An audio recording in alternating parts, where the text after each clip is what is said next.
On a stormy day, a grocery clerk threw herself into harm's way to save a little boy from a speeding truck. She asked for nothing in return, only used gentle words to calm the child's trembling. When the boy's wealthy father tried to repay her, she quietly refused. Neither of them could have known that this single act of mercy would spark a bond powerful enough to change all their lives forever. Before we dive deeper into this story, tell us where you're watching from and don't forget to subscribe for more heartwarming stories every day. The rain came down hard that day, heavy drops slapping against the pavement and bouncing off the hoods of passing cars. Emma pulled her jacket tighter around her body as she hurried along the sidewalk, her shoes already soaked through. She'd just finished her shift at Brennan's Market, the grocery store where she'd worked for nearly 3 years, and all she wanted was to get home before the storm grew worse. Her canvas sneakers were already soaked through, and the paper bag of discounted groceries, dented cans, day-old bread, bruised fruit was growing soggy in her arms. She walked quickly, head down, thinking about her mother's cough that morning, and whether they could afford another doctor's visit this month. The street was nearly empty. Most people had the sense to be indoors. Emma passed the bus stop where an elderly man huddled under the shelter, then crossed at the light, her mind already moving ahead to dinner, to bills, to the 100 small concerns that filled her days. That's when she heard it, a hollow bounce, a splash, and the light patter of small boots hitting puddles. Across the street, a ball rolled off the curb and into traffic. A little boy, maybe 6 years old, darted after it, laughing, unaware, unafraid.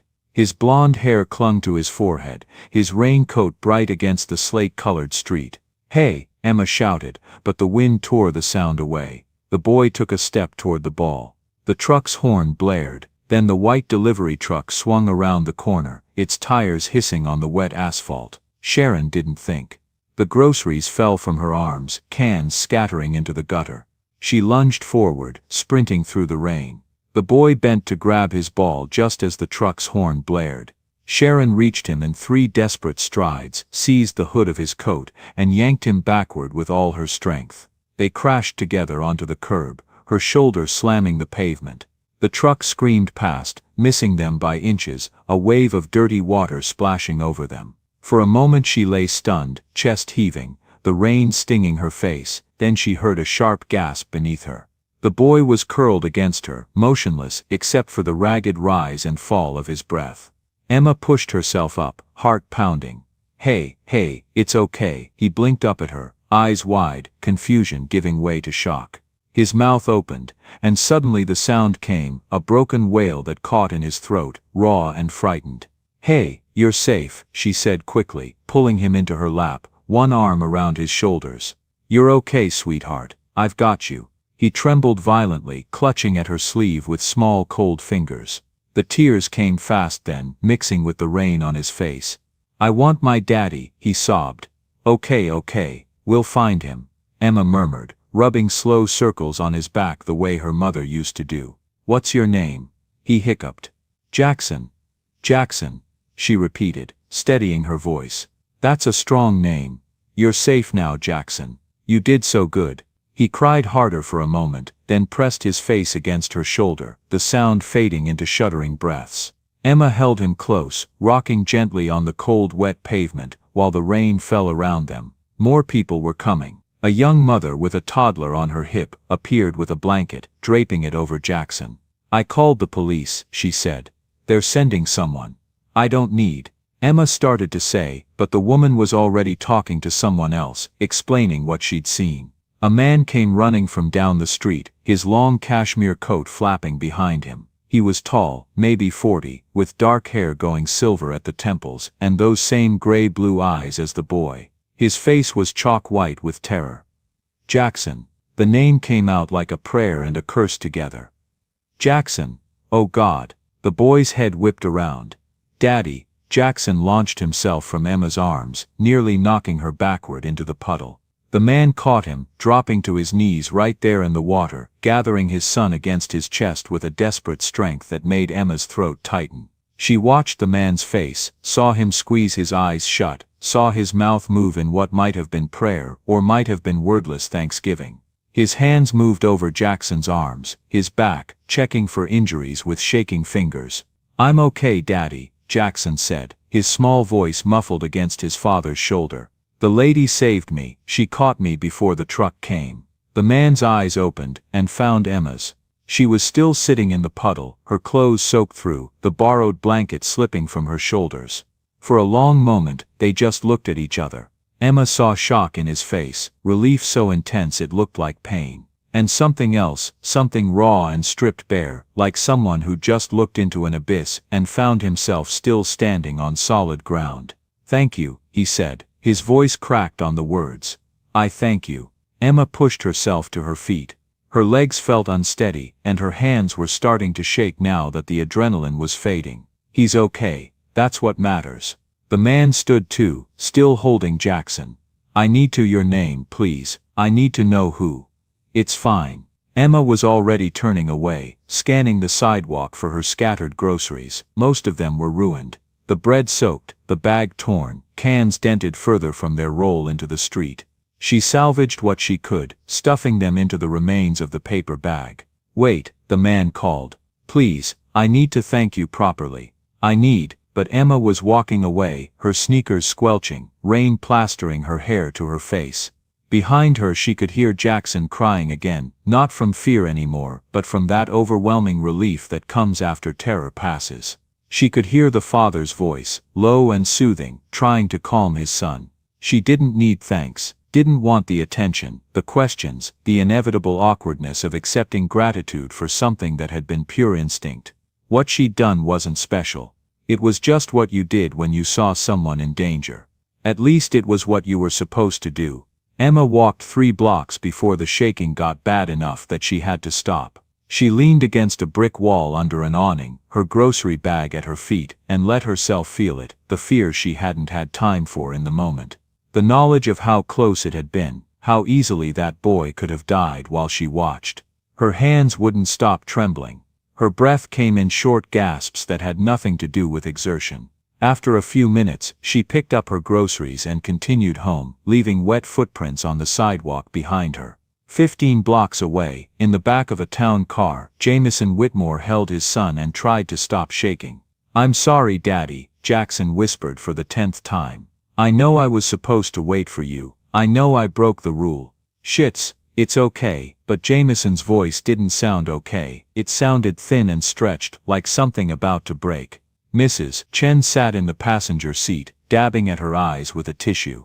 "I only looked away for a second, Mr. Whitmore. He was right there and then." "It's not your fault," Jamison said, though part of him wanted to scream at her, wanted to blame someone for the worst moment of his life.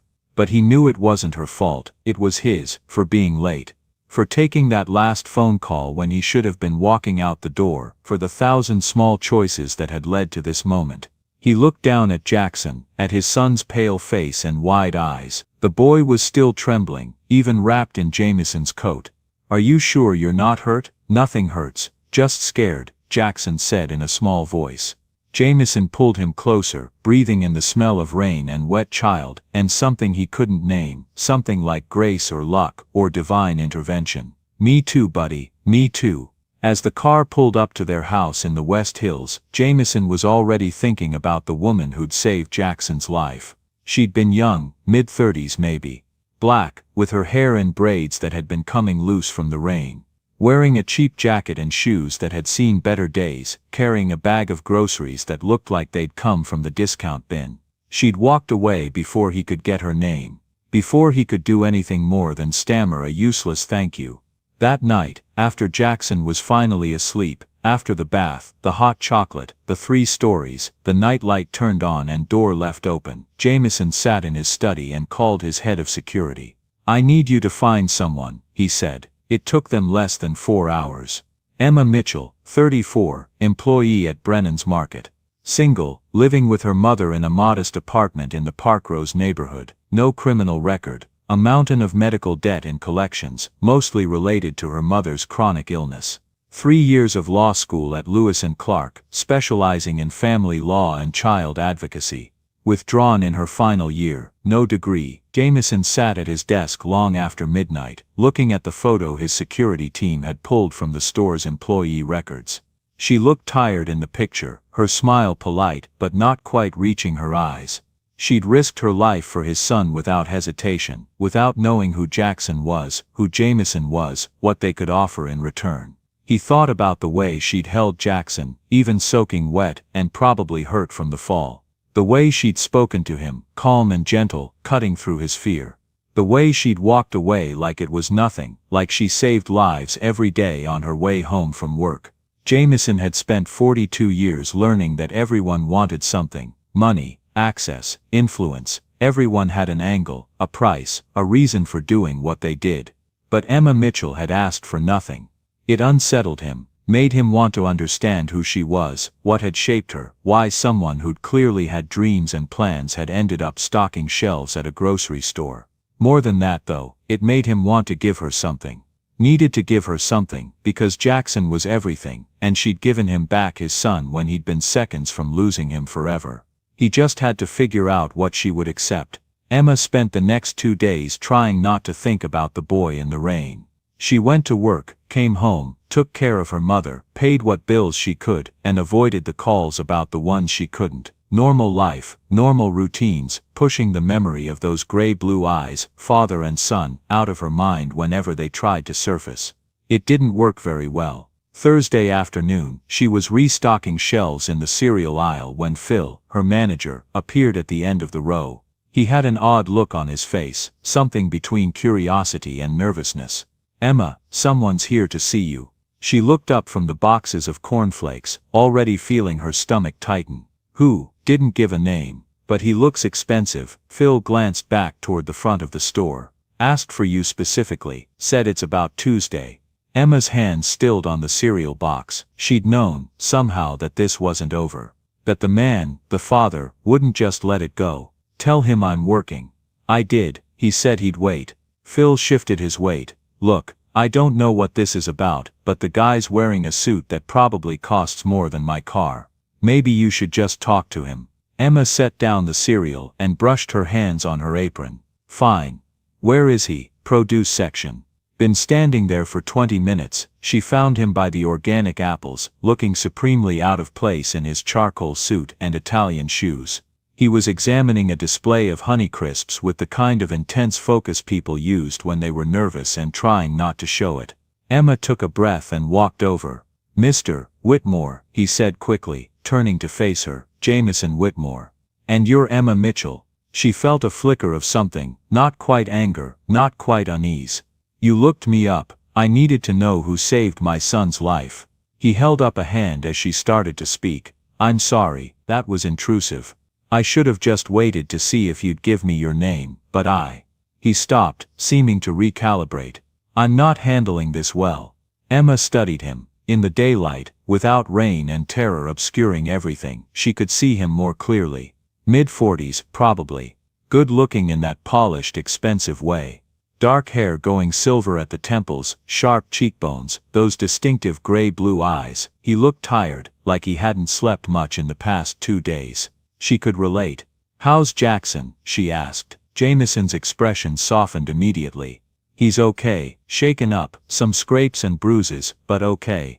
Thanks to you. I'm glad. He wanted to come today. To thank you himself, but I thought, I wanted to speak with you first." Jameson reached into his jacket and pulled out an envelope, cream-colored, expensive paper. "Thick, please, take this." Emma looked at the envelope, but didn't reach for it.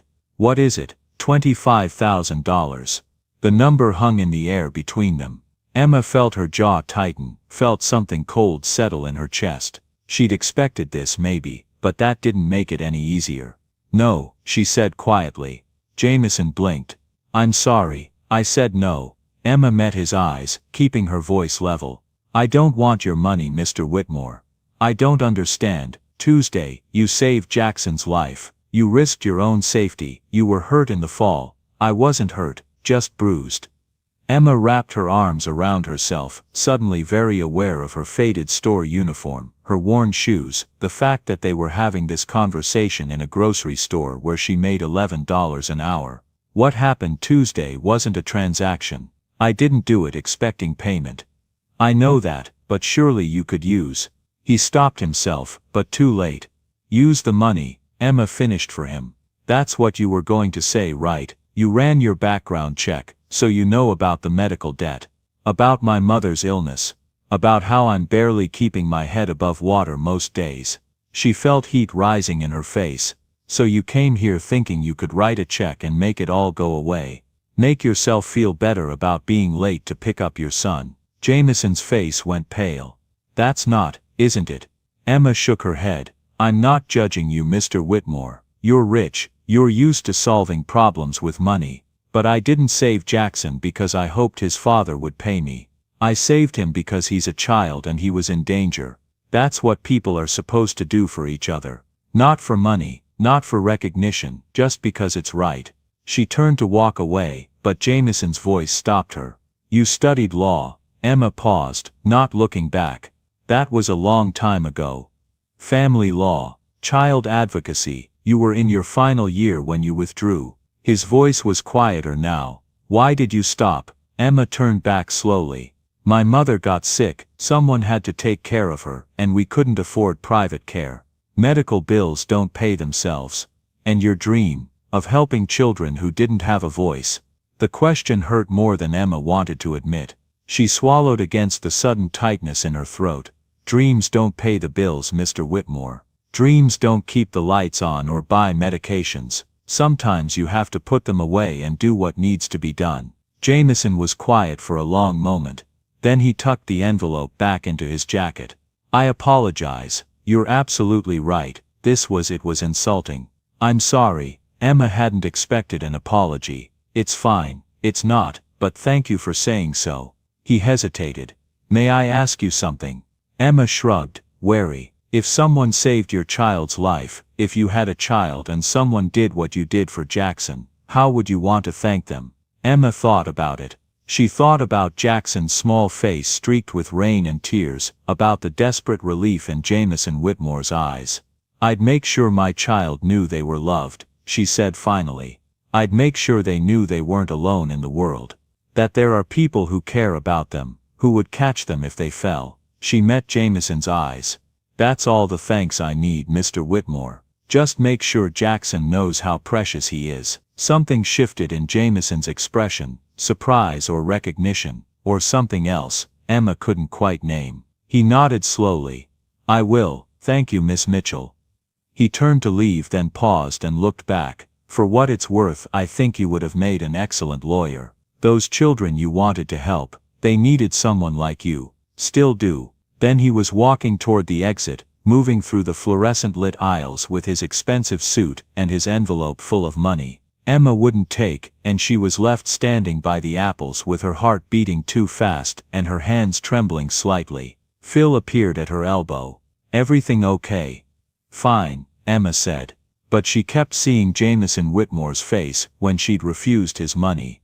The confusion there, like he genuinely couldn't understand why someone wouldn't take $25,000. She went back to stocking shelves, but her mind kept circling back to his last words.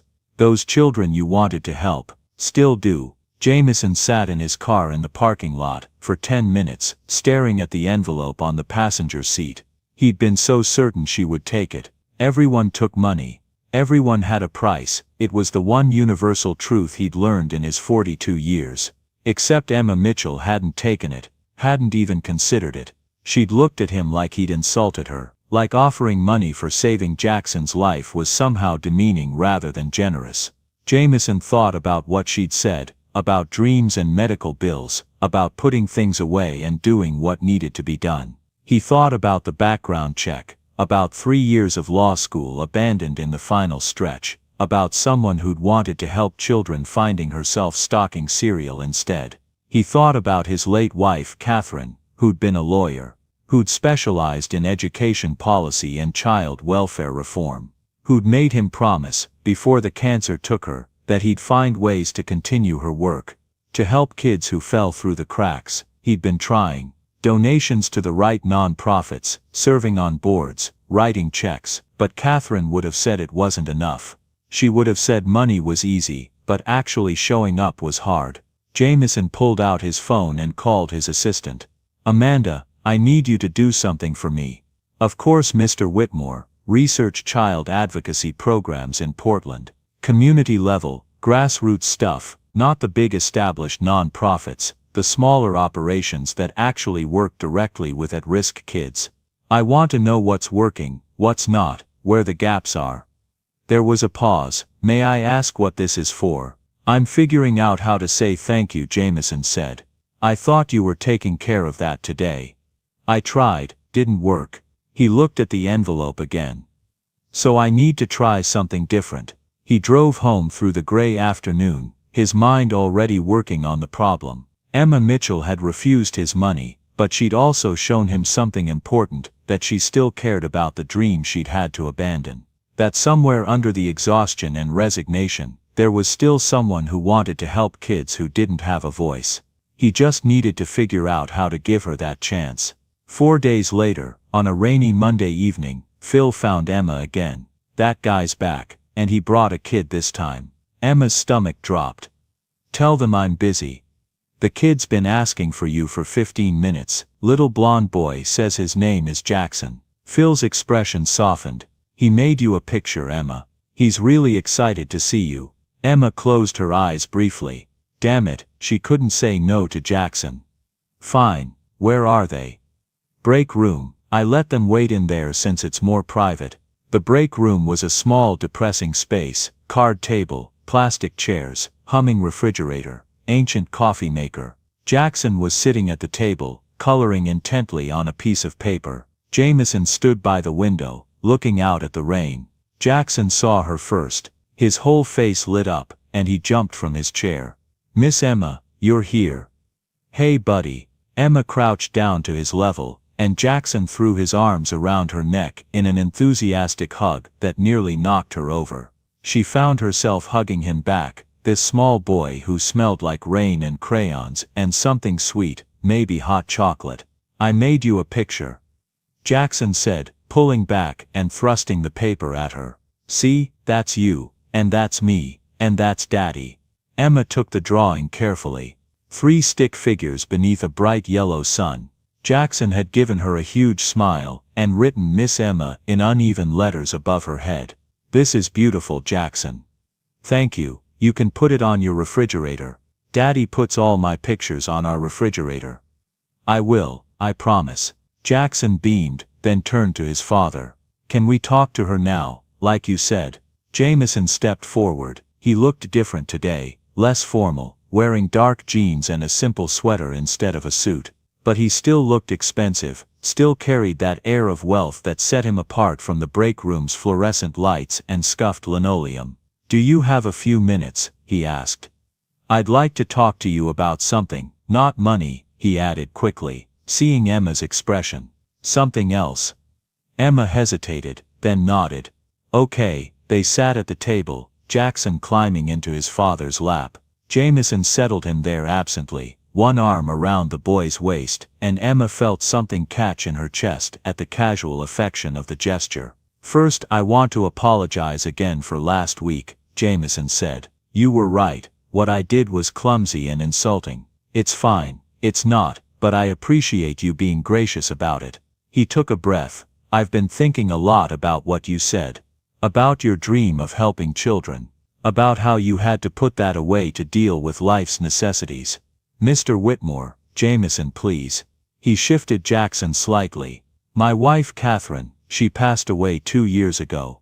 Cancer. She was a lawyer, specialized in education policy and child welfare reform. Before she died, she made me promise to continue her work. To find ways to help kids who fall through the cracks. Emma's expression softened. I'm sorry for your loss. Thank you. Jameson's arm tightened slightly around Jackson. The point is, I've been trying to honor that promise. I've donated money, funded programs, served on boards. But it always felt distant, abstract. Like I was doing what Catherine wanted, without really understanding why it mattered. He met Emma's eyes. Then you saved Jackson. And I started thinking about what Catherine would have said about you. About what you did, and I realized she would have said you're exactly the kind of person her programs needed. Someone who understands what it means to sacrifice for others. Someone who doesn't hesitate when someone needs help. Where is this going? Emma asked carefully. I want to start something here in Portland. A community program focused on at-risk kids, not a big non-profit with overhead and bureaucracy, something small and grassroots. Reading programs, safe spaces, workshops on everything from basic safety to conflict resolution. The kind of thing that makes a real difference in individual lives. Emma felt her heart start to beat faster. That sounds wonderful, but I don't see what it has to do with me. I want you to run it. The words hung in the air. Emma stared at him. What? Build the program from the ground up. Use your training, your understanding of what these kids need, your passion for advocacy. I'll provide the funding and support, but the vision would be yours. Emma shook her head. I can't. I'm not qualified. I never finished law school. You're someone who sees a child in danger and doesn't hesitate to act, Jameson interrupted gently. You're someone who understands sacrifice. You're someone who wanted to use the law to help kids who don't have anyone fighting for them. He leaned forward slightly. Those qualifications matter more than any degree. I have responsibilities, bills, my mother. The salary would be $75,000 a year to start, with full health benefits for you and your mother. Enough to live on while you do this work. $75,000. Emma did the math automatically, more than twice what she made at Brennan's, with health insurance for her mother. She thought about not having to choose between medications and groceries. Thought about being able to pay down the debt, to breathe for the first time in years. But she'd learned to be suspicious of things that seemed too good to be true. Why? She asked. Why me? You could hire someone with an actual degree, actual experience. Because Jackson hasn't smiled like this. Jameson gestured to his son, who was watching them with bright eyes, in 2 years. Because you reminded me what real courage looks like. And because I think Catherine was right, the people who can make the most difference are the ones who've been in the dark themselves. They know where to hold the light. Emma looked at Jackson, at his hopeful face, at the drawing still clutched in her hand. She thought about law school, about the dreams she'd carefully packed away. About waking up every morning to stock shelves instead of standing in front of a judge, advocating for a child who needed help. She thought about her mother, about the medical debt, about the collection calls she avoided every day. She thought about doing work that mattered. I need time to think about it, she said. Of course, take all the time you need. Jackson tugged on his father's sleeve. Does this mean Miss Emma will come read us stories? Jameson smiled. Maybe, buddy. If she says yes. Emma stood up. Can I ask you something first? Anything. If I do this, and I'm not saying I will, but if I do, I need to be clear about expectations. She met Jameson's eyes. This can't be about making you look good. It can't be about press coverage or using my story to polish your reputation. If we do this, we do it quietly. We do it right. We do it for the kids. Understood? Jameson nodded slowly. Understood. And I won't be your trophy, your way of proving you're a good person because you helped the struggling black woman who saved your kid. Emma's voice was firm. If that's what any part of this is about, we stop right now. That's not what this is about, Jameson said quietly. But I appreciate you being direct. You're right to be cautious. You don't know me, and you have no reason to trust that my motives are pure. So what are your motives? Jameson was quiet for a moment. Honestly. Partly guilt that Jackson was in danger in the first place. Partly gratitude that he's still alive. Partly a desire to honor Catherine's memory by doing something that would have made her proud. He looked down at Jackson, then back at Emma. But mostly, I think you're right about what kids need. And I think you're the person who could actually provide it. Emma tucked the drawing under her arm. I'll think about it. Give me until Friday. Thank you. That's all I can ask. As they walked out of the break room, Jackson called over his father's shoulder, I hope you say yes, Miss Emma. Despite herself, Emma smiled. That night, Emma sat at her mother's bedside and told her about the offer. Evelyn Mitchell listened without interrupting, her thin hands folded over the blanket, her breathing slightly labored even with the oxygen. At 68 she looked older. Illness aged people in ways that went beyond years. What do you want to do? Evelyn asked when Emma finished. I don't know, Mama. It's so much money, so much opportunity. But what if it's not real? What if he changes his mind, or the program falls apart and I've quit my job for nothing? Baby girl. Evelyn reached out and took Emma's hand. You've been taking care of me for 5 years. 5 years of putting your dreams on hold, working a job you hate, struggling to keep us afloat. Don't you think it's time to let yourself want something again? But what about you? What about me? You think I want you spending the rest of your life stocking shelves because I got sick? Evelyn's voice was firm despite its weakness. I taught you to help people, to stand up when someone needs you. This man is offering you a chance to do exactly that, and you're afraid to take it. I'm not afraid, you're terrified, and I understand why. But Emma honey, fear is not a reason to say no to something that could change your life. Emma felt tears prick her eyes. What if I fail? Then you fail, and you pick yourself up and try something else. Evelyn squeezed her hand. But what if you don't fail? What if this is exactly what you're supposed to be doing? Emma sat with that question long after her mother fell asleep. She thought about Jackson's drawing, about Jameson Whitmore's promise to let her build the program her way. She thought about the kids she'd wanted to help, the voice she'd wanted to give to children who didn't have one. She thought about being afraid and doing it anyway. On Friday morning, Emma called the number Jameson had given her. I'll do it, she said when he answered. I'll take the job. There was a pause, and then Jameson's voice came through warm and relieved. Thank you, Emma. You won't regret this. I hope not, Emma said. When do I start? Emma gave Brennan's Market 2 weeks' notice. Phil was sorry to see her go but genuinely happy for her. Her co-workers threw her a small party with grocery store cake and congratulations that ranged from sincere to skeptical. Her first official day at the Lightkeepers program, as Jameson had named it, was a Monday in early December. He'd secured space in a community center in northeast Portland, in a neighborhood where the gap between need and resources was visible on every corner. The space itself was modest, 2 medium-sized rooms with scuffed linoleum floors, folding tables and metal chairs, walls painted in that institutional beige that seemed universal to community centers everywhere. But the location was good, accessible by bus, in the heart of the neighborhood they wanted to serve. Emma spent the first 2 weeks just listening. She met with parents, teachers, social workers, community leaders. She asked what kids needed most, where the gaps were, what programs had been tried before and why they'd failed. She learned that what people needed most wasn't complicated.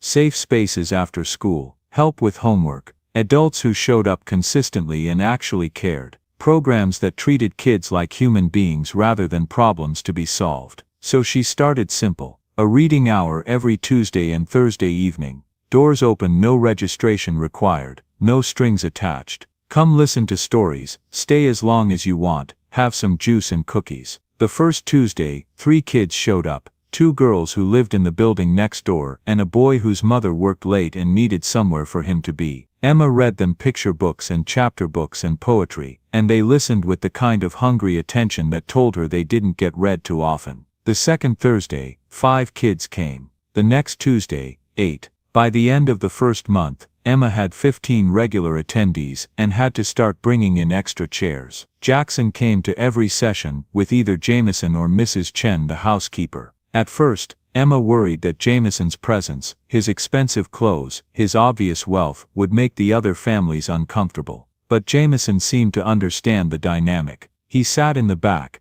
dressed down in jeans and sweaters, didn't draw attention to himself. He was just another parent, listening to stories, keeping an eye on his kid. And Jackson thrived. The haunted look he'd had that first day in the rain had faded, replaced by genuine happiness. He made friends easily, shared his books, helped younger kids with their jackets. Emma watched him sometimes and thought about second chances, about how close he'd come to not having any of this. One Thursday evening, in late January, after everyone else had gone home, Jameson helped Emma stack chairs. Jackson was coloring at one of the tables, content to wait. "You're good at this," Jameson said, breaking the comfortable silence. Emma shrugged. "It's not complicated, just show up, be consistent, actually care about the kids. That's more rare than you think." Jameson set a chair on the stack. "Can I ask you something?"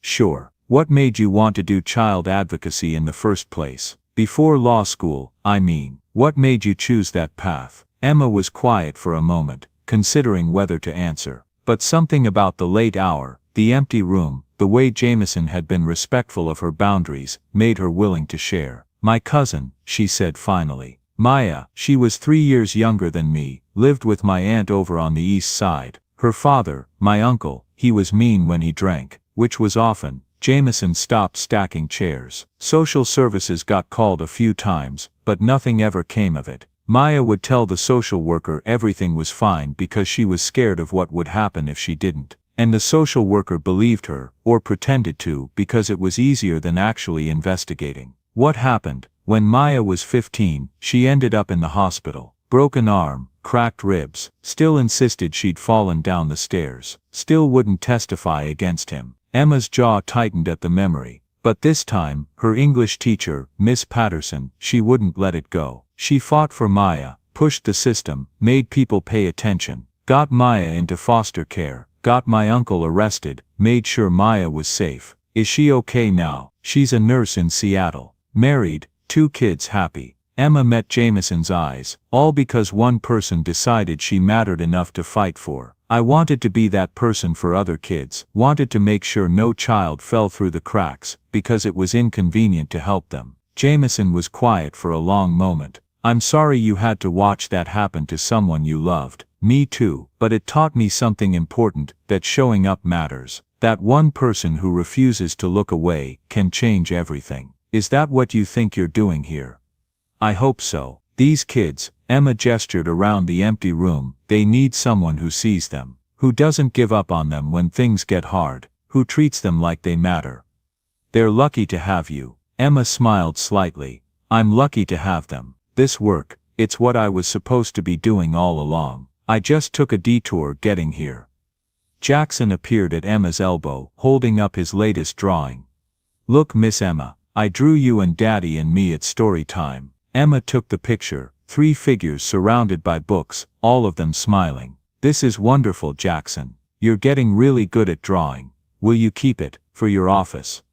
"Absolutely, I'll hang it up tomorrow." Jackson beamed and ran back to collect his crayons. Jameson watched his son with an expression Emma couldn't quite read. "He loves coming here, loves spending time with you. He's a great kid, he is, and he's been so much happier since." Jameson stopped, seeming to reconsider his words. "Since we started this program, since we met you." Emma heard what he wasn't saying, that Jackson had been struggling before, that the loss of his mother, the near accident, something had been weighing on him, and somehow, this space, these stories, this routine had helped. "I'm glad," she said simply. They finished cleaning up in companionable silence. As they walked out to the parking lot, Jackson's hand in Jameson's, Emma felt something settle in her chest, a sense of rightness, of being exactly where she was supposed to be. She'd made the right choice, saying yes to this. Now she just had to make sure she didn't mess it up. The program grew faster than Emma had anticipated. By February, they'd added art classes on Wednesdays. In March, a mentorship program pairing at-risk teens with adult volunteers. In April, Saturday morning homework help sessions. Emma hired 2 part-time staff members, Marcus, a former middle school teacher who specialized in literacy, and Rebecca, a social worker who could help families navigate resources. Together, they built something that felt real and sustainable, something that was actually making a difference. But success brought complications. The first complication was attention. A local news station wanted to do a story about the Lightkeepers program. Emma refused, but Jameson pointed out that publicity could help them reach more families, attract more volunteers, potentially secure additional funding from other donors. They compromised. Emma agreed to a brief interview if they focused on the program and the kids, not on her personal story or the accident that had started everything. The segment ran for 3 minutes on the evening news, showing children reading together, Marcus leading an art class, Emma explaining their philosophy of meeting kids where they were. The phones rang for days afterward, new families wanting to enroll their kids, volunteers offering their time, and reporters, so many reporters, wanting to do follow-up stories, wanting to interview Emma, wanting to dig into her background, and write human interest pieces about the grocery clerk, who became a community leader. Emma said no to all of them. She'd agreed to help kids, not to become a public figure. But the second complication was harder to dismiss. It happened on a Sunday in late April. Emma had been invited to Jameson's house to discuss the program's expansion plans. She'd been there a few times before, always for work, always professional, always careful to maintain appropriate boundaries. The house was less intimidating than it had been that first visit. Still massive, still obviously expensive, but lived in. Jackson's toys scattered across the living room. Artwork hung at child height on the walls. The kind of comfortable wealth that came from having money long enough not to think about it constantly. They were working in Jameson's home office when the doorbell rang. Emma heard voices in the hallway. Jackson's excited greeting, a woman's voice responding, heels clicking on hardwood. Jameson's expression changed. Not quite concern, not quite wariness, but something close to both. "That's Vivienne," he said quietly. Catherine's mother, Jackson's grandmother. Emma had heard about Vivienne Harrison Whitmore. Catherine's mother, a fixture in Portland society, widow of the late Senator Robert Whitmore. Jameson had mentioned her in passing, said she'd been devastated by Catherine's death, had struggled with having Jackson in her life, because he reminded her too much of what she'd lost. The office door opened without a knock, and Vivienne swept in. She was elegant in the way only old money could manage, silver hair set perfectly, a cream suit that probably cost more than Emma made in a month, pearls at her throat. She must have been in her mid-60s, but she moved like someone who had never once been denied anything she wanted. Her gaze swept the room, landing on Emma. There was a flicker of surprise, or maybe appraisal, before her expression smoothed into polite indifference. "Jameson darling, I didn't realize you had company." "Vivienne." Jameson stood. "This is Emma Mitchell, the director of the Lightkeepers program I mentioned." "Emma, this is Vivienne Whitmore, Catherine's mother." Emma rose and offered her hand. "Mrs. Whitmore, it's a pleasure to meet you." Vivienne's handshake was quick and cool. "Miss Mitchell." Yes, Jameson did say something about a community initiative. Very admirable. The pause before the last word made it sound like anything but. "It's not charity," Emma replied evenly. "It's an investment in the neighborhood, and in the kids who live there." Vivienne's eyes flicked toward her, sharp but still smiling. "Of course." She turned back to Jameson. "I came to see Jackson. It's been nearly a month since I've had him to myself." "You're always welcome to visit," Jameson said. "Yes, well, the foundation has been demanding lately." Her attention shifted again, settling on Emma. "I understand Jackson's been spending quite a bit of time at your facility." "Twice a week," Emma said. "He's part of the reading circle. He's wonderful with the other children." "I see." Vivienne's smile didn't reach her eyes. "And you work closely with him, do you?" "Extra attention perhaps. I treat him the same as the rest," Emma said, calm but firm. "Every child gets time and care when they need it. Jackson's no exception." Vivienne's gaze drifted to the papers on the desk, the project outlines, the budget notes. "How thorough," she said lightly. "Well, I won't take more of your time. Jameson, I'll collect Jackson and bring him back after lunch." Before either of them could reply, she was gone, her heels clicking briskly down the hallway, her voice immediately softening as she called for her grandson. The silence she left behind felt heavy. Jameson exhaled, rubbing the bridge of his nose. "I'm sorry you had to deal with that." Emma shook her head. "You don't need to apologize." "I do." He sat on the edge of the desk, not meeting her eyes. Vivienne's complicated. Losing Catherine broke something in her. She adored her daughter, and seeing Jackson, it's like reopening the same wound every day. That must be hard for him. Emma said quietly. "It is, and now with you being part of his routine." She's cautious. "Cautious," Emma repeated. "You mean she thinks I'm trying to take Catherine's place?" Jameson looked almost relieved she'd said it aloud. "Yes." Emma sank back into her chair, fatigue creeping into her voice. "I'm not here to replace anyone. I'm here because Jackson needs support, and because the work matters." "I know," Jameson said, "and Jackson knows too. Vivienne she needs time. She needs to see that your role in his life doesn't erase what came before." Emma nodded slowly. "Do you want me to step back for a while, let things cool off?" "No," Jameson said, the answer immediate. "That would only make it worse. You're doing good work, Emma. Don't let her scare you off. She'll come around eventually." Emma wasn't sure she believed that. She'd seen that look in Vivienne's eyes before, polite disdain wrapped in civility. The kind of judgment that came from people who believed kindness was only valuable if it came with a pedigree. This wasn't over, it was just the beginning. Vivienne took Jackson to lunch at Le Pigeon, an upscale restaurant downtown that Jackson tolerated because they had French fries. She ordered salmon and watched her grandson work his way through a burger, trying to see her daughter in his features. He had Catherine's eyes, her blonde hair, the shape of her face, but his mannerisms were all Jameson, the way he tilted his head when thinking,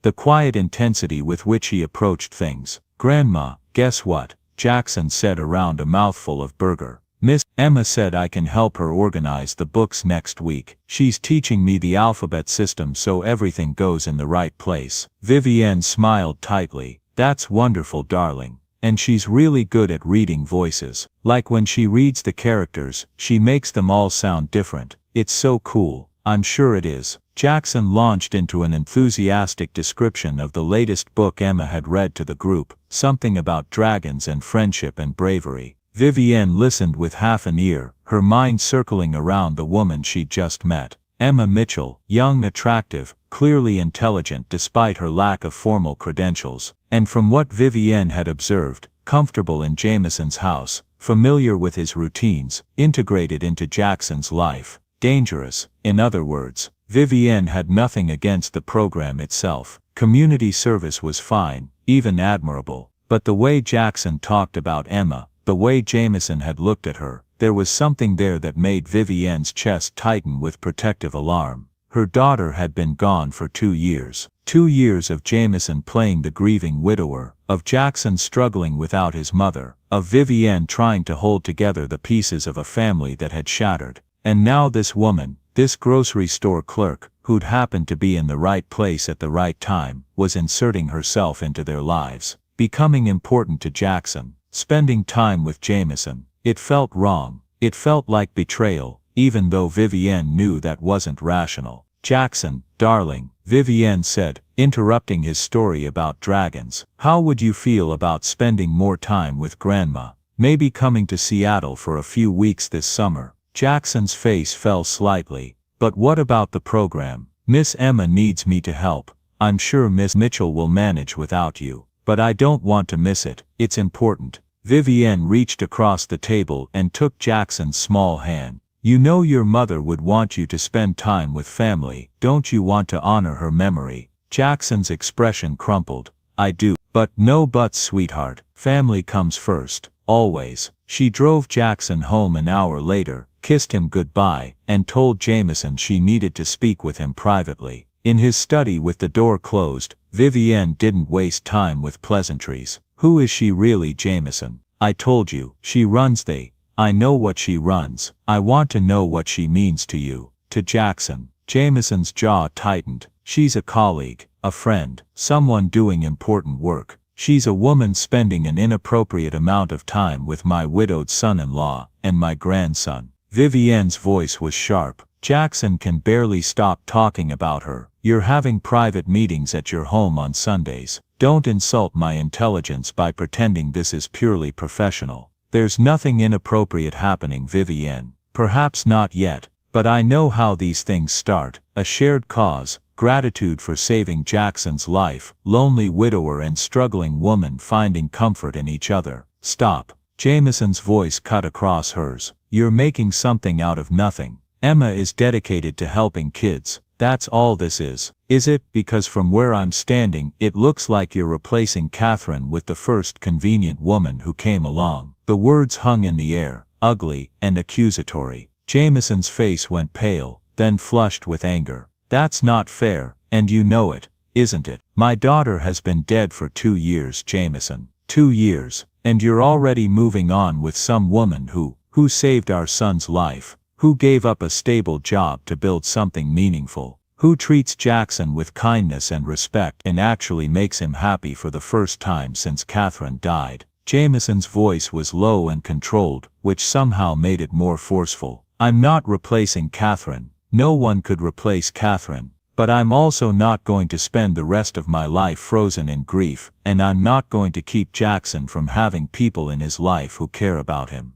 Vivienne felt tears prick her eyes. He's all I have left of her, I know, and I would never keep him from you. But you can't ask me to limit who else gets to be part of his life. That's not fair to Jackson, and it's not what Catherine would have wanted. Vivienne stood up, gathering her purse with shaking hands. Just be careful, Jameson. That's all I'm asking. Think about what's best for Jackson, not what's convenient for you. She left before he could respond, driving home to Seattle with tears streaming down her face, grieving all over again for the daughter she'd lost, and the family that would never be whole again. By late May, the Lightkeepers program had become an established presence in the neighborhood. Emma had waiting lists for most activities. Volunteers were calling to offer their time, and Jameson had suggested they do something to celebrate, a community festival to showcase the work and build awareness. Emma had resisted at first. She didn't want spectacle or attention, but the kids were excited about it, and several families had volunteered to help. So she'd agreed, with firm boundaries about keeping the focus on the community rather than on individuals. They planned it for the last Saturday in May, at a local park. Food trucks, craft stations, live music from a local youth band, games for kids, and at dusk, a candlelight ceremony, where participants would release paper lanterns into the evening sky. The morning of the festival dawned clear and warm, that rare Portland day where the sun felt generous and the world seemed full of possibility. Emma arrived early to help with setup, Marcus and Rebecca already there directing volunteers. Jackson found her almost immediately, running full speed across the grass to throw himself into her arms. "Miss Emma, it's festival day, I can tell, buddy." Emma laughed, steadying him. "Did you have sugar for breakfast?" "Only a little," Jackson said, which probably meant a lot.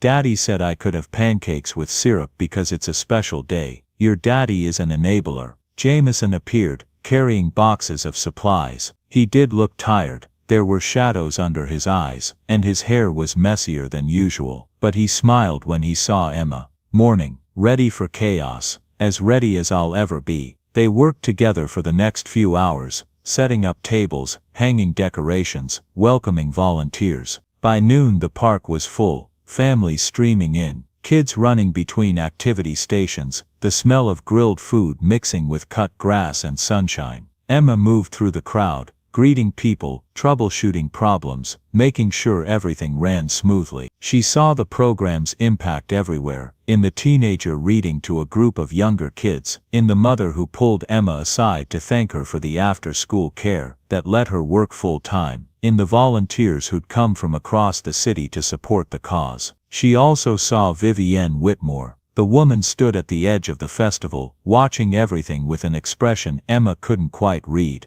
She wore a pale blue dress and a wide-brimmed hat, looking elegant and slightly out of place amid the casual chaos. Jackson spotted his grandmother and ran over. Emma watched from a distance as Vivienne embraced her grandson, watched the way the older woman's face softened when she looked at Jackson. "She's grieving," Emma reminded herself. "This isn't personal, it's just pain looking for somewhere to land." But it felt personal when Vivienne's gaze found Emma across the crowd, held for a long moment, then looked away dismissively. As afternoon wore into evening, people gathered for the main event, the candlelight ceremony. A small stage had been set up at one end of the park. Jameson was scheduled to speak, and despite Emma's protests, he'd insisted she should speak too. "You're the heart of this program," he'd said. "People should hear from you." Now, standing backstage with her heart racing and her palms sweating, Emma was regretting that agreement. She wasn't good at public speaking, didn't like being the center of attention. But Jackson was there, tugging on her hand. "You're going to do great, Miss Emma. I know you are." "Thanks, buddy." Jameson spoke first, and Emma had to admit he was good at it. He talked about community, about showing up for each other, about what it meant to hold light in dark places. "The Lightkeepers program isn't just about activities and workshops," he said. "It's about building a community where no child has to face the darkness alone, where every kid knows there's someone who sees them, who values them, who will fight for them when they need it most." The crowd applauded, and Jameson gestured toward the wings. "I'd like to invite someone special to join me. Emma Mitchell has been the driving force behind this program from day one." Emma took a deep breath and walked onto the stage. The lights were bright, the crowd large, all those faces looking at her expectantly. Her throat felt tight, but then she saw Jackson in the front row, giving her an enthusiastic thumbs up, and she felt herself relax slightly. "Hi," she said into the microphone. Her voice was steadier than she'd expected. "I'm Emma, and I'm going to keep this short, because public speaking isn't really my thing." The crowd laughed, warm and encouraging. When Jameson first approached me about this program, I thought he was crazy. Who gives someone like me a chance to build something from scratch? Who trusts a grocery store clerk with no degree and a lot of dreams to create something meaningful? She paused, looking out at the crowd. But that's what this program is about, trusting people, believing in potential, showing up even when you're not sure it'll work out. And that's what you've all done. The volunteers who give their time, the parents who trust us with their kids, the kids themselves, who show up week after week ready to learn and grow. Jackson ran up the stairs to the stage and grabbed her hand. "Can we do the poem, Miss Emma, like we practiced?"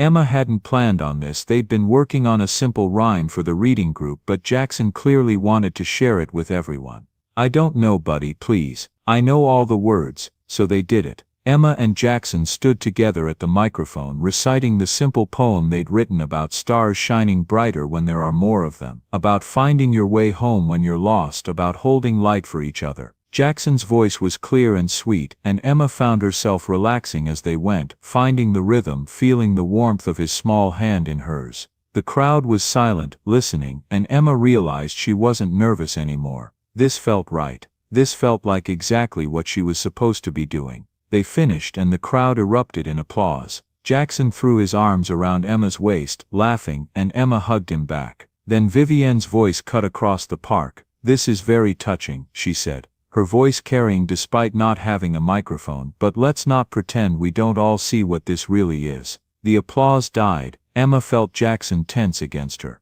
Jameson started moving toward the stage, his expression alarmed. Vivienne stepped forward from the crowd. Her face was pale, her eyes bright with tears and fury. "My daughter is dead," she said, and her voice cracked on the words. "Catherine is dead, and here you all are watching my grandson cling to some stranger who decided to play savior." "Vivienne, don't." Jameson had reached the stage, but Vivienne wasn't finished. She looked directly at Emma. "You're not his mother, you'll never be his mother, and I won't stand here and watch you pretend otherwise." The silence that followed was terrible. Emma felt Jackson shaking, heard his small intake of breath. She felt the weight of hundreds of eyes on her, felt heat crawling up her neck. But she also felt anger, bone deep and righteous, at this woman who would make a child feel like caring about someone other than his dead mother was somehow betrayal. Emma stepped forward to the microphone, keeping one hand on Jackson's shoulder. "You're right," she said quietly. Vivienne blinked, clearly not expecting agreement.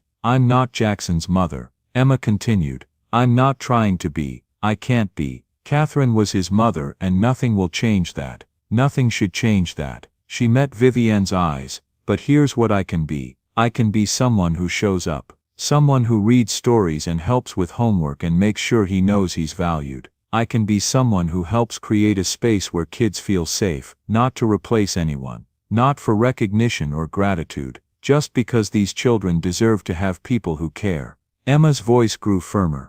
"You want to know what this program really is? It's not about me, it's not about Jameson, it's about kids who need someone to believe in them. Kids who need to know they matter. Kids like your grandson who lost his mother but still has so much love to give. And yes, I used to work at a grocery store, and yes, I'm black, and yes, maybe that makes some people uncomfortable. But none of that changes what we're doing here." She turned to Vivienne and her voice softened. "I know you're hurting, Mrs. Whitmore. I know you miss your daughter, but Jackson is still here. He's still alive, still growing, still needing people to show up for him. And I promise you, I swear that I will never try to take Catherine's place, but I won't apologize for being someone he can count on." Jackson pulled away from Emma and walked to the edge of the stage. His voice was small but clear. "Grandma, Miss Emma makes me happy, like Mommy used to. I think Mommy would want that, don't you?" It was the simplicity of it that broke through, a child's honest observation, unvarnished by adult complexity. Vivienne stared at her grandson, at his tear-stained face and earnest eyes. Her face crumpled. "Oh, Jackson," she whispered. She climbed the stairs to the stage and pulled Jackson into her arms, holding him tight. Over his head she looked at Emma. The hostility was gone, replaced by something rawer, grief and recognition and grudging acceptance. "I'm sorry," Vivienne said. The words seemed to cost her everything. "You're right, I can't let her go. I can't stop trying to hold on to her." "You don't have to let her go," Emma said gently. "She's part of Jackson. She always will be. But Jackson needs to keep living. He needs people who will help him do that." Vivienne nodded, still crying. Jameson climbed onto the stage and put his arm around his mother-in-law's shoulders. For a moment they all stood there together. Jameson, Vivienne, Jackson and Emma, a constellation of grief and hope and tentative healing. Then Jackson said, "Can we do the lanterns now? I want to send one up for Mommy." The moment broke gently. The crowd stirred, conversations resuming in hushed tones. Volunteers began distributing the paper lanterns, simple rice paper stretched over wire frames with small tea lights nestled safely in the center. Emma helped Jackson with his lantern, showing him how to light the candle carefully, how to hold the frame steady as warm air began to fill it. Her hands were shaking slightly, adrenaline still coursing through her from the confrontation. Vivienne stood beside them, watching. She'd composed herself somewhat, though her eyes were still red, her expression still raw. "May I help?" Vivienne asked Jackson quietly. Jackson nodded, moving aside to make room. Together grandmother and grandson held the lantern, their hands steadying each other. Emma stepped back, giving them space. Jameson appeared at her elbow. "Thank you," he said softly, "for what you said.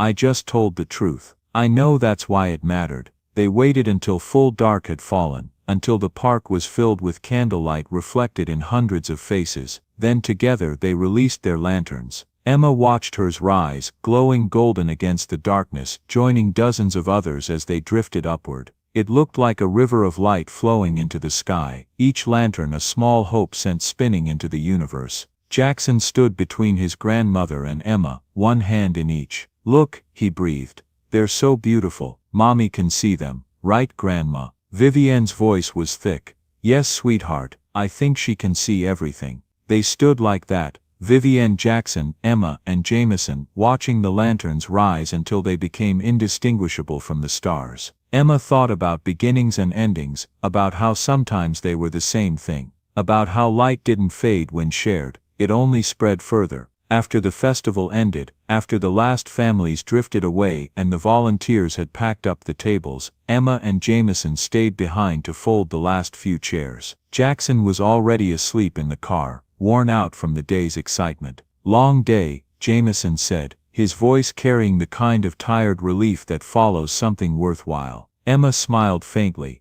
"A good one though." He nodded. "I'm sorry about Vivienne, what she said earlier. She was grieving," Emma replied, "and she wasn't completely wrong. I'm not Catherine. I can't be what she was to Jackson." Jameson looked down, then back at her. "No one could be, but you've helped him find steady ground again. That's something Catherine would have wanted." Emma hesitated. "And you, have you found any kind of steady ground yet?" He seemed surprised by the question. "I don't know. I've mostly just been trying to keep things moving for Jackson, for the foundation, for the people depending on us." "You've done more than that," Emma said. "The program exists because you believed it could." He shook his head. "Because we did. You kept it going when I wasn't sure I could." They stood quietly for a moment, the sound of light rain returning, tapping against the asphalt like a reminder that the night wasn't finished yet. "She must have meant a great deal to you," Emma said softly. "She did," Jameson answered. "And I think she'd be proud of this, of what we're doing, of how people like you keep the light going." Emma's throat tightened, but she only nodded. "Then let's keep it going for her, and for everyone who needs it." "Deal," Jameson said, offering a tired smile. They walked toward their cars together, the last of the lanterns still glowing faintly above the city, like small promises against the dark. Emma knew that what they had built, this sense of teamwork, of shared responsibility, was fragile in its own way. It needed time and care, the same patience they asked of the children in their program. Whatever came next, it had to grow honestly, with respect for what had come before. "I should get going," she said. "My mother will be waiting." Jameson nodded. "All right, get some rest, you've earned it." Emma gave a small wave and walked to her car. When she started the engine, she glanced in the rearview mirror, not to find anyone watching her, but to take one last look at the festival grounds. The lights were fading, but the memory of the night still lingered like warmth after a storm. She drove home through quiet streets, her thoughts circling the day, Vivienne's sharp words, Jackson's laughter, the moment she had stood on that stage and said what needed to be said. For the first time in a long while, Emma didn't feel like an imposter. She'd been afraid at the beginning, afraid of failing, afraid of not being enough, afraid that her past as a grocery clerk and law school dropout would always define her. But tonight had proved something different, that the work mattered more than the resume, that sometimes showing up, imperfect but determined, was enough to change something for others, and for herself. But tonight she'd stood in front of a crowd, and owned who she was, and the world hadn't ended. If anything, it had opened up. When she got home, her mother was awake, sitting in her recliner with the TV on low. "How was it, baby girl?" Emma sat on the floor beside the chair, resting her head against her mother's knee like she used to do as a child. "It was intense, but good, really good. Tell me." So Emma did. She told her about the festival, about Vivienne's confrontation, about Jackson's defense of her, about the lanterns rising into the sky like prayers made visible. Evelyn listened, one hand stroking Emma's hair. "I'm proud of you," she said when Emma finished. "So proud. I was scared, Mama. I know, but you did it anyway. That's what courage is." Emma closed her eyes, feeling the warmth of her mother's hand, the comfort of being known and loved. "Thank you. For what? For teaching me that showing up matters, that doing right by people matters. All of this," Emma gestured vaguely, "it started with you, with how you raised me." Evelyn's voice was soft. "Then I did something right with my life." They sat together for a while, mother and daughter, letting the silence speak what words couldn't fully express. Summer brought changes. The program expanded to include a full-day summer camp, giving working parents a safe place for their kids while school was out. Emma hired 2 more staff members and trained a corps of teenage volunteers who were program alumni now old enough to give back. Jackson thrived. He'd grown 2 inches and lost a tooth, leaving a gap in his grin that made everyone at the center smile. He helped Emma organize supplies, read to the younger kids, and had become a quiet leader in ways that would have been unimaginable 6 months earlier. Vivienne, true to her word, had been trying. She volunteered at the center once a week, reading to the children, managing paperwork and bringing a sense of order to the chaos. Her relationship with Emma was careful, cordial, built on mutual respect if not affection. But she was there, and that mattered. Jameson stopped by often, sometimes with Jackson, sometimes alone. He and Emma fell into an easy rhythm, reviewing grant proposals, sorting through reports, and talking about what might come next for the program. They shared long evenings of planning and problem solving, cups of coffee gone cold beside stacks of paperwork. Their conversations ranged from budgets to books, from logistics to the quiet satisfaction of seeing children find their footing again. It wasn't always easy, but it was steady, reliable, the kind of partnership that came from working towards something larger than either of them. But neither of them pushed it. The work was too important, the stakes too high. Besides, Emma had her hands full. Her mother's condition had stabilized with better medical care and the reduction of financial stress, but Evelyn was still frail, still needed constant attention. Emma juggled work and caregiving with practiced efficiency, but the exhaustion accumulated in ways that showed dark circles under her eyes, weight loss, a bone-deep tiredness that no amount of sleep could cure. One afternoon in late July, Emma was in her office reviewing applications for the fall program when Jameson knocked on her door. "Got a minute?" "Sure. What's up?" Jameson closed the door and sat down across from her. "I'm worried about you." Emma frowned. "Why?" "Because you're running yourself into the ground. You're here 60 hours a week, then going home to take care of your mother. When do you sleep? When do you take care of yourself?" "I'm fine." "You're not. Emma, you're exhausted. I can see it." Emma felt defensive irritation rise. "What do you want me to do, Jameson? Cut back on work? Neglect my mother? I'm doing the best I can."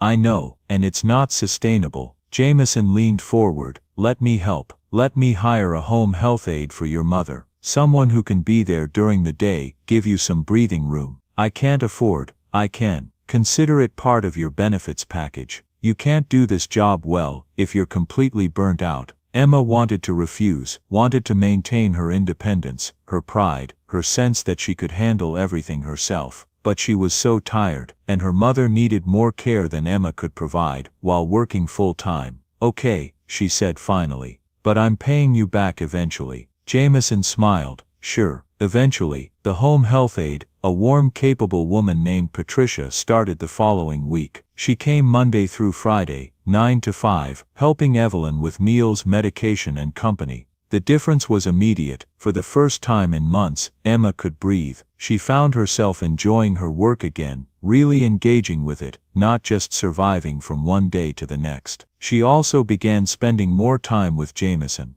They developed a habit of having dinner together once a week, not fancy meals, just takeout in the office while reviewing reports and discussing new ideas. The conversations always began with work but often drifted toward broader things, community issues, family stories, what they wanted the program to become. It wasn't personal in a sentimental way, it was the kind of honest exchange that happens between people who trust each other's judgment. One evening in August, over Thai food and spreadsheets, Jameson asked, "Have you ever thought about finishing your law degree?" Emma looked up, caught off guard. "What? You only had a year left when you stopped. You could finish it part-time. With what you've built here, it'd be more relevant than ever." "I can't afford law school," Emma said. "The program could cover it," he replied. "Call it professional development." She frowned. "That's not how professional development works." "It is if we make it that way," Jameson said simply. "You've earned the chance to use your voice on a bigger scale. Think about it. It's not charity, it's investment.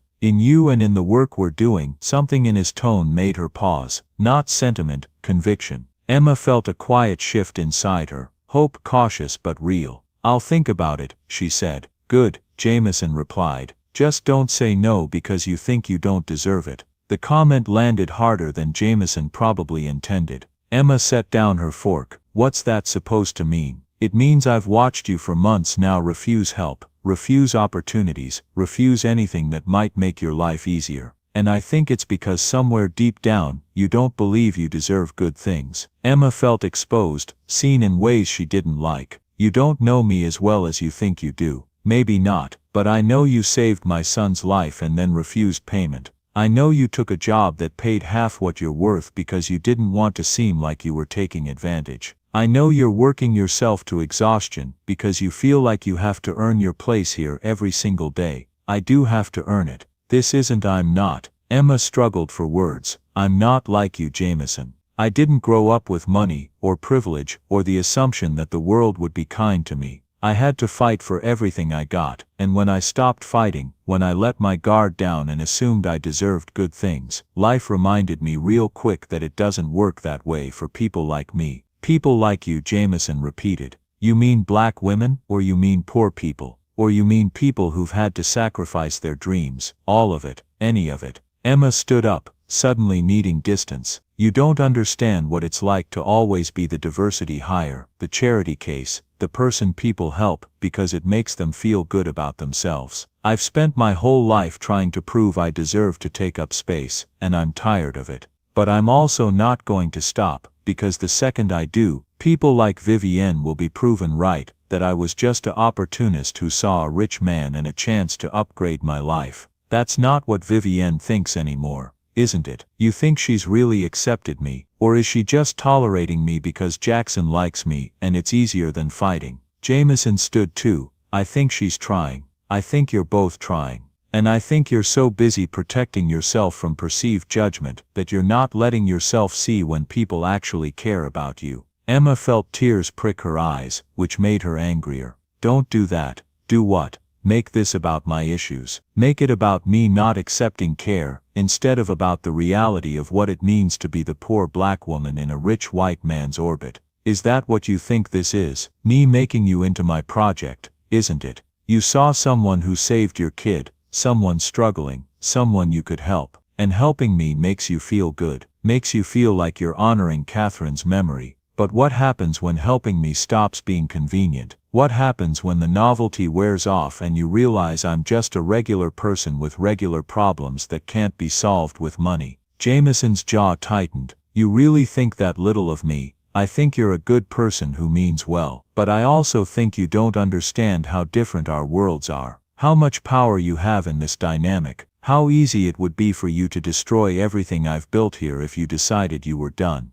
I would never, you wouldn't mean to, but Jameson, you fund this program. You own this relationship. If you decided tomorrow that you were done, that you wanted to move on or shut this down or whatever, I'd have no recourse. I'd be back to square one. And that scares me. There was a long silence. Jameson looked at her with an expression Emma couldn't read, hurt, maybe, or anger, or disappointment. I'm sorry you feel that way, he said finally. I'm sorry I've made you feel like your position here is precarious. That wasn't my intention. I know. But Emma, you need to understand something. This program exists because of you, your vision, your work, your relationship with these kids. I provide funding, but you provide everything that actually matters. And if you think I don't see that, if you think I don't value that, then I've failed to communicate something fundamental. Emma felt the anger drain out of her, leaving exhaustion in its wake. I'm sorry, I shouldn't have. That was unfair. No, it wasn't.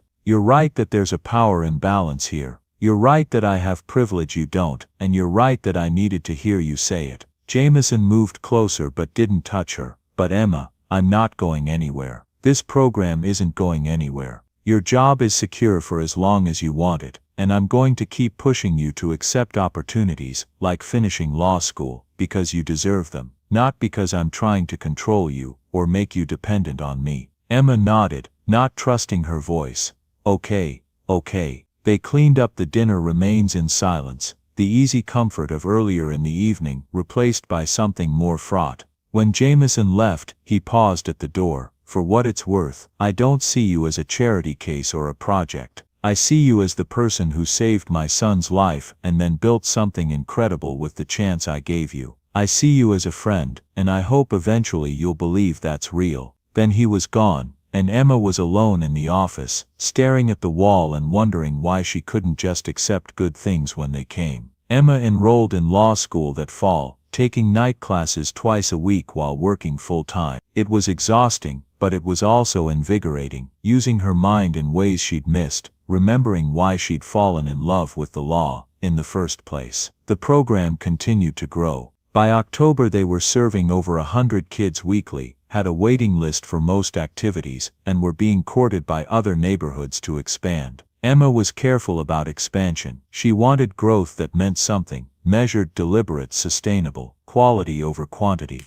The goal was never to get bigger, but to stay connected to the people they served. Jameson supported her caution completely. After the disagreement in August, they had settled back into their steady rhythm. There was a new understanding between them, an awareness of boundaries, of roles, of the care it took to balance shared leadership. They worked well together because they respected each other's strengths. There were still moments that spoke to that understanding. A late night in November when they were both finishing reports, and Jameson wordlessly set a cup of coffee on Emma's desk, made just the way she liked it. An afternoon in December when Emma was reading to the kids and glanced up to see him standing in the doorway, listening quietly, the hint of pride in his expression matching her own sense of purpose. A snowy evening in January when they walked to their cars together, talking about the year's goals and what they hoped the next season might bring. The cold hung between their breaths, but the conversation carried the quiet ease of people who had come to rely on each other's steadiness. There was no promise in it, only mutual respect and the unspoken understanding that some partnerships didn't need to be anything more to matter deeply. Jackson turned 8 in February. He insisted on having his birthday party at the community center, inviting every child from the program, and covering the walls with hand-painted signs that read "Lightkeepers Forever." Emma baked cupcakes, helped set up games, and watched Jackson blow out his candles with a wish he kept secret, smiling like someone who finally felt at home. When the party was winding down and parents were gathering coats, Jackson came to her with a card he'd made himself. Inside, in his careful, uneven handwriting, were the words, "Thank you for saving my life and for being my friend. You are the best lightkeeper. Love, Jackson." Emma felt her throat tighten and her eyes sting. "Thank you, buddy. This is the best present anyone's ever given me." He grinned. "Better than the drawing. Better than the drawing," she said. laughing through the tears. Jackson threw his arms around her. I love you, Miss Emma. Emma hugged him back, holding on for a moment longer than she meant to. Love you too, kiddo, she said softly. Now go grab another cupcake before they're all gone. And when he ran off toward the table laughing, Emma thought about how far they had all come, the boy who had learned to trust again, and the woman who had learned that sometimes the brightest light you can give is simply showing up. Across the room, Jameson was talking to Vivienne, but he was watching Emma and Jackson with an expression that made Emma's chest tight. Later, after everyone had gone home, Jameson stayed behind to help Emma clean up. They worked in companionable silence, bagging trash, stacking chairs, wiping frosting off tables that had seen too much laughter for one day. He meant it, you know, Jameson said finally. When he said he loves you, Emma nodded. I know. Does that scare you? She thought for a moment. A little, she admitted. But it's a good kind of scary. Loving people means risking loss, but some people are worth that. Like Jackson. Like Jackson. Emma smiled faintly, glancing at him, and like you. You've both become family whether you plan to or not. Jameson looked at her for a long moment, something quiet and sincere in his expression. That means a lot, Emma. More than I can probably say. It's just the truth, she said. You've done a lot for me, for this program, for all of us. I don't take that lightly, he nodded. Well, it goes both ways. You reminded me what purpose feels like. You built something real here. They finished cleaning up after that, their words giving way to an easy quiet. It wasn't the kind of silence that pressed, it was the kind that felt earned. When they stepped outside, the air was cold enough to sting, their breath visible in faint clouds. The parking lot lights threw long shadows across the snow. See you tomorrow, Jameson asked. Wouldn't miss it, Emma replied. He smiled. Drive safe, you too. Emma drove home feeling the kind of tired that came from a good day, a full day, the kind that left her heart heavy but content. Her mother was still awake when she walked in, sitting in her recliner as Patricia gathered her things to leave. Good night, Emma, Patricia said. Your mother had a good day. We went for a short walk this afternoon. That's wonderful, Emma said. Thank you, Patricia. After she left, Evelyn looked at Emma with a small, knowing smile. You look peaceful, peaceful. Emma repeated, amused. Peaceful. Evelyn said again, like someone who's finally where she's supposed to be. Emma sank down on the floor beside her mother's chair, resting her head lightly against Evelyn's knee. It was a good day, Mama. A really good one. Evelyn stroked her daughter's hair. You've worked hard for that, baby. You deserve it. Emma closed her eyes, letting the warmth of her mother's voice settle around her like a blanket. For the first time in a long while, she felt not just hopeful but at peace with where she was, and the people who had helped her get there. The next 6 months passed in a blur of work, study, and steady progress. Emma poured herself into the community center program and her final semester of law school, balancing both with the quiet determination of someone who'd learned the value of second chances. Jameson helped where he could, coordinating funding, repairing shelves, driving the donated van when the weather turned bad. They worked side by side most days, not out of obligation but out of shared purpose. Around Jackson, everything stayed gentle and steady. They didn't talk about change or promises, only about projects, books, and the children they helped together. One afternoon, while they were sorting through a pile of donated books, Jackson glanced up at her. Miss Emma, he asked curiously, are you and my dad best friends? Emma smiled, pausing her work. Yeah, she said after a beat. I think we are. We help each other make things better for other people. That's a good kind of friendship. Jackson nodded thoughtfully. I think it's good. You make Daddy smile more, and you're already like family anyway.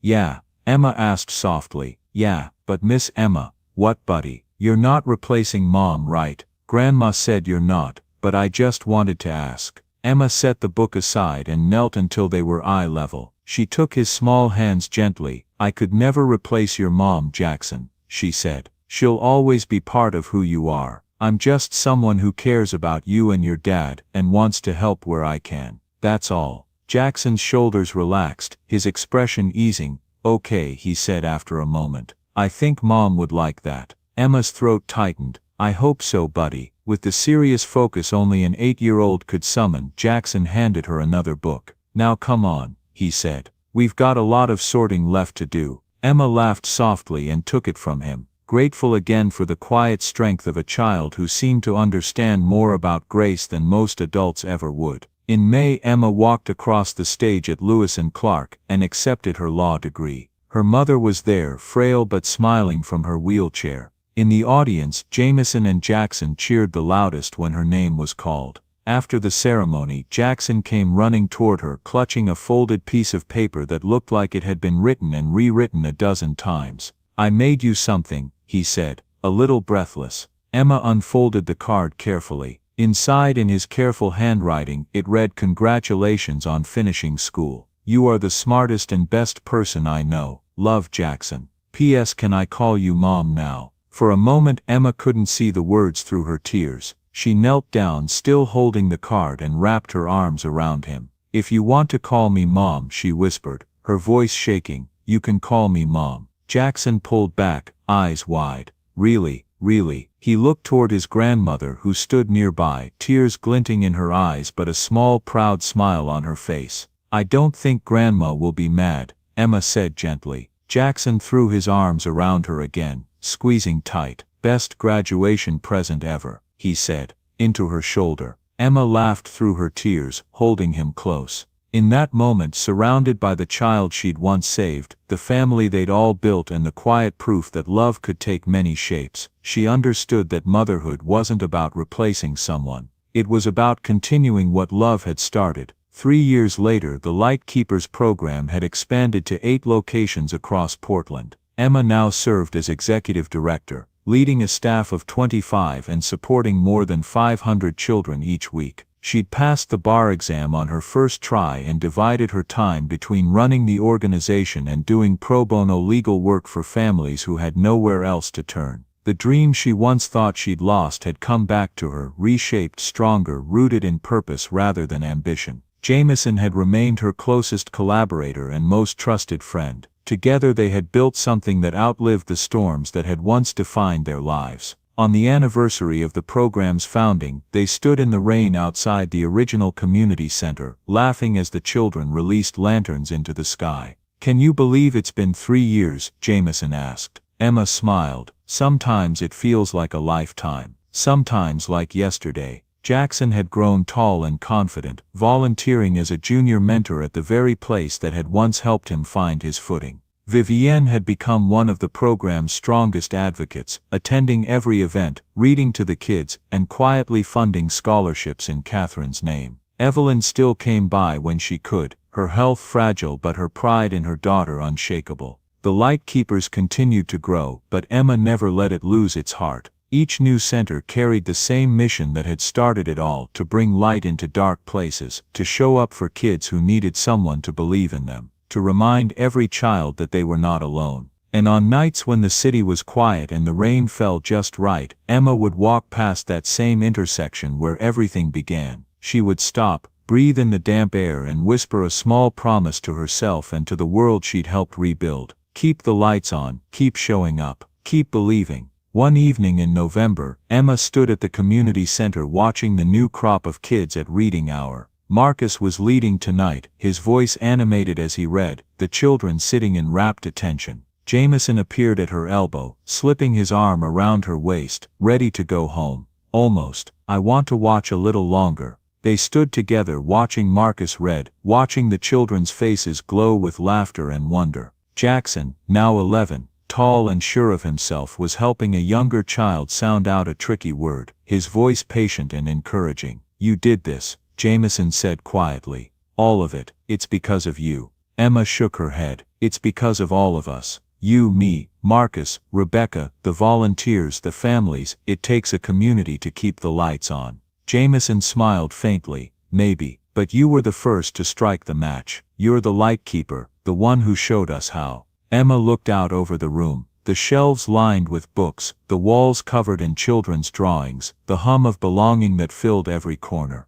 She thought back to that rainy afternoon 4 years ago, when she'd seen a child in danger and acted without thinking. She hadn't known in that moment how much her life was about to change, or how much hope she would one day see reflected in so many faces. Maybe that was what it meant to be a light keeper, not to hold all the light alone, but to pass it on until it lived in others. And as she watched Jackson laugh with the younger kids, Emma knew the light would keep spreading, far beyond her, far beyond this room, carried by every hand brave enough to keep it burning. "We're all light keepers," she said softly. "Every person who chooses to show up, to care, to hold the light when things get dark. That's all any of us can do." Jameson nodded beside her, his voice steady. "Then I'm grateful we get to do it together." They stood for a while longer, watching the children play, watching the community that had grown from one small act of courage. Then they called for Jackson, gathered their things and headed home to the house that had become a second home for so many, to the life they'd built out of service and shared purpose, to the future they kept shaping one day at a time.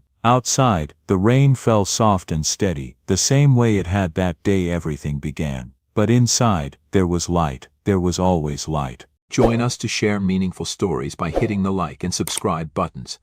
Don't forget to turn on the notification bell to start your day with profound lessons and heartfelt empathy.